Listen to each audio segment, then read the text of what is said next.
باللہ من الشیطان الرجیم بسم اللہ الرحمن الرحیم اللہم صلی علی محمد وعلی محمد۔ یہ قرآن پاک سے دعائیں میں لے کر آپ کی خدمت میں حاضر ہوا ہوں، کیونکہ اللہ کا ارشاد ہے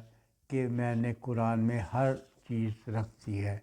خشک اور تر ہر چیز میں نے قرآن میں رکھ دی ہے۔ کوئی ایسی چیز نہیں ہے جو قرآن میں آپ کو نہ ملے۔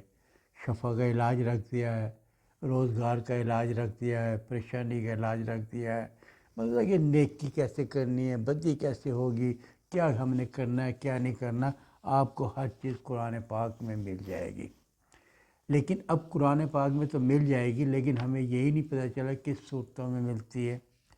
اس کو مجھے بھی کسی دور میں ان چیزوں کو نہیں پتہ تھا، تو پھر مجھے کسی عالم دین نے بتایا کہ آپ قرآن کو ایک دفعہ اردو میں پڑھیں۔ جب آپ اردو میں پڑھیں گے تو آپ اس کو ترجمے سے آپ کو پتہ چل جائے گا۔ انا طمعنا کل کوثر میں اللہ میں کیا فرما رہا ہے، قل هو اللہ احد میں اللہ میں کیا فرما رہا ہے، سورۃ بقرہ میں اللہ میں کیا فرما رہا ہے، کہاں کیا فرما رہا ہے، تاکہ آپ کو اردو میں پتہ چلے گا نا۔ اب ایک صورت ہے اذا جاء نصر اللہ والفتح ورأیت الناس یدخلون فی دین اللہ آگے، تو اس کا میں نے تو یہ پڑھ لی، لیکن مجھے اس کا بالکل ککھ سمجھ نہیں آئی، مجھے کچھ نہیں پتہ چلا کہ میں کیا کہہ رہا ہوں۔ اگر میں اس کو ایک دفعہ اردو میں پڑھوں گا تو مجھے پتہ چلے گا اس کے یہ معنی ہے۔ سورۃ ناس ہے، سورۃ فلق ہے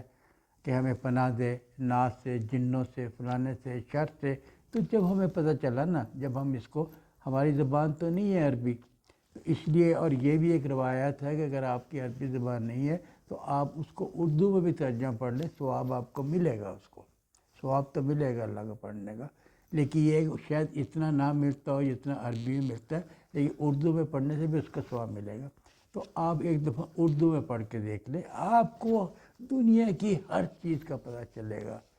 وضو کیسے کرتے ہیں، روزہ کیسے رکھتے ہیں، نماز کیسے پڑھتے ہیں، کیسے ہم نے زندگی گزارنی ہے، کیسے اپنے بچوں کے ساتھ زندگی گزارنی ہے، کیسے رشتہ داروں کے، سب کچھ قرآن میں آپ کو ملے گا۔ لیکن اگر آپ اس کو ایک دفعہ اردو میں پڑھ لیں گے، بیوی کے ساتھ کیسے رہنا، طلاق کے کیا کام ہے، یہ سب کچھ آپ کو اردو میں پتہ چلے گا اگر آپ کو پڑھ لیں۔ آج میں آپ کی خدمت میں مستجاب دعائیں لے کر آیا ہوں تاکہ آپ کی مشکلات دور ہو، پریشانی دور ہو۔ اس کے لیے یہ ہے کہ یہ نیکیوں کا تو خزانہ ہے، قرآن شریف میں تو نیکیوں کو پڑھنا، جتنی آپ پڑھیں گے آپ کو ثواب ہی ثواب ہے۔ بلکہ ایسی میں نے آیت کا ترجمہ پڑھا ہے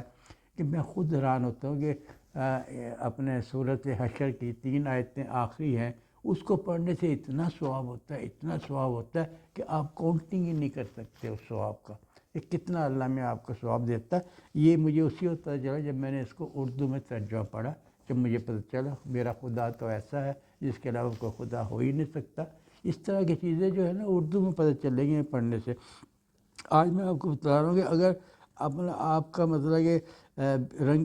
بے روزگار نہیں ہے، آپ کا تنگی آپ کے اندر ہے، پریشانی آپ کے اندر ہے، جس چیز پہ آپ وہ کرتے ہیں اپنا ہاتھ ڈالتے ہیں وہی آپ کا مٹی بن جاتا ہے، سونا نہیں بنتا۔ اس طرح کی بہت سی چیزیں ہیں جو آپ کے پریشانی کا باعث بنتی ہیں، اور اسی لیے اگر یہ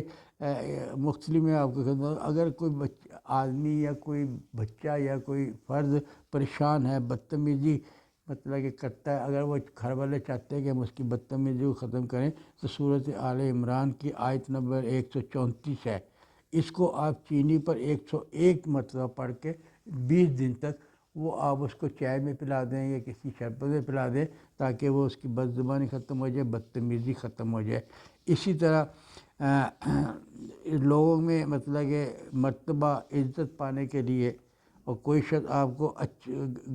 گندی نظر سے نہ دیکھے، یعنی کہ توہین نہ کرے، آپ کی عزت کرے، آپ کو رسپیکٹ کرے، اس کے لیے یہ ہے کہ آپ نے سورۃ یاسین کی آیت نمبر 185 روزانہ 11 بار پڑھ لیا کریں گے 20-25 دن تک، تو آپ کا مطلب ہے وہ عزت، وہ مقام، آفس میں، دکان میں، ہر بندہ آپ کی عزت کیا کرے گا۔ اسی طرح اگر میاں بیوی میں اختلاف ہے، میاں بیوی میں اختلاف تو ہوتے ہی رہتے ہیں، اور اگر میاں بیوی میں اختلاف ہے تو آپ نے 99 بار سورۃ یہ اپنا روم میں نا، یہ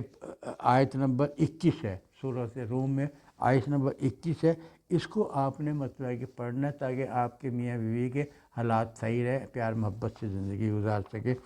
اسی طرح خاتمہ ناجائز تعلقات، اگر کسی آپ کو ایسا فرد جو کسی سے اس کے ناجائز تعلقات ہیں اور وہ چاہتے ہیں وہ چھوڑ دے، برائی چھوڑ دے، یا وہ اپنے شراب کی طرف لگ گیا، نشے کی طرف لگ گیا، اس کے لیے یہ ہے کہ آپ نے 141 مرتبہ سورۃ مائدہ کا آیت نمبر 100 پڑھ کرنا، اس کے اوپر آپ نے آرام سے دم کرنا ہے۔ جب وہ سو جائے تو اس کے اوپر آپ نے دم کرنا ہے۔ یہ بھی عمل آپ نے 20 دن تک کرنا ہے۔ اور جو مطلب کہ یہ چاہتے ہیں کہ میری جیب پیسے سے کبھی خالی نہ رہے، میری جیب ہمیشہ پیسے سے بھری رہے، تو اس کو ایک تسبیح روزانہ آپ نے پڑھنی ہے، لا الہ الا اللہ المالک الحق المبین، لا الہ الا اللہ المالک الحق المبین۔ ہر عمل سے پہلے چند بار آپ درود پاک پڑھ لیں اور چند بار درود پاک پڑھ لیں۔ اللہ میں آپ کو ہر چیز سے نوازے گا، یہ اللہ کا وعدہ ہے۔ لیکن اپنے ساتھ اپنے گناہوں کی معافی بھی مانگیں، اس کے لیے چاہے آپ عمل کریں نہ کریں، زندگی میں ایک اپنا حصہ بنا لیں کہ ایک تسبیح اس نے استغفر اللہ ربی توب علیہ پڑھنی ہے۔ اگر امام علی علیہ السلام فرماتے ہیں کہ جتنا آپ استغفار پڑھیں گے اتنا اللہ میں آپ کو رزق کا اضافہ کرتا رہے گا، آپ کے گناہ کم ہوتے جائیں گے، آپ کے رزق میں اضافہ کرتے رہیں گے۔ آپ ایک تسبیح استغفر اللہ ربی توب علیہ چلتے پھرتے پڑھ لیں، سونے کے ٹائم پڑھ لیں، کسی ٹائم پڑھ لیں، ایک تسبیح ضرور پڑھ لیا کریں تاکہ آپ کے رزق کی کمی نہ ہو، آپ کے رزق میں فراخی رہے۔ اگر آپ کو میری ویڈیو پسند ہے اس کو لائک کیجیے، شیئر کیجیے اور اس کو سبسکرائب کیجیے۔